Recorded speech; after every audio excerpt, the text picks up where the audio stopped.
अस्सलाम वालेकुम, मेरा नाम है फैज़ान। अच्छा, ये सॉक्स के बंडल आए हुए हैं, ठीक है, जुराब के।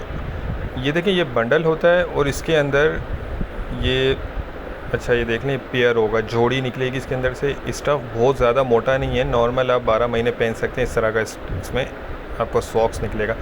बाकी ये बंडल के अंदर जो है बोरों के बोरे डाले हुए हैं और बोरों के अंदर माल है। तो ये एक बोरा थोड़ा सा कट लगा के आपको थोड़ा सा इसका माल चेक करवा देते हैं कि किस तरह के इसमें सॉक्स जुराब निकलती है। और 80 किलो इस बंडल का वज़न होता है। रेट भी इसके मुनासिब है, ये चेक कर लें।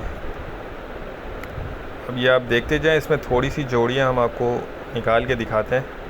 माल बहुत ज़बरदस्त होगा, चाइना का होता है, ये यूज्ड क्लॉथिंग है, न्यू नहीं होता, प्री लव्ड होता है। बाकी इसमें आपको थोड़ा मोटे वाला स्टफ़ भी मिलेगा और जो दरमियाना स्टफ़ होता है वो भी मिलेगा। कंडीशन देख लें आप, साफ़ सुथरा माल है, क्वालिटी बहुत ज़बरदस्त होती है इसकी। रेट भी बहुत मुनासिब है, इसके रेट जो हैं वो डिस्क्रिप्शन में दिए गए हैं। ऑर्डर करने के लिए इस स्क्रीन पर नंबर चल रहा है, आप व्हाट्सएप पर कांटेक्ट करके अपना ऑर्डर बुक करवा सकते हैं। साइज़ इसमें देख लें, आपको छोटे बड़े तमाम मिक्स निकलेंगे। बाकी माल आपके सामने, कुछ मैंने इसकी जोड़ियाँ आपको निकाल के दिखा दी हैं, ठीक है। इस तरह का इसके अंदर माल होगा। तो उम्मीद करता हूँ वीडियो आपको पसंद आई होगी। नेक्स्ट वीडियो तक के लिए हमें इजाज़त दीजिए। अल्लाह हाफ़िज़।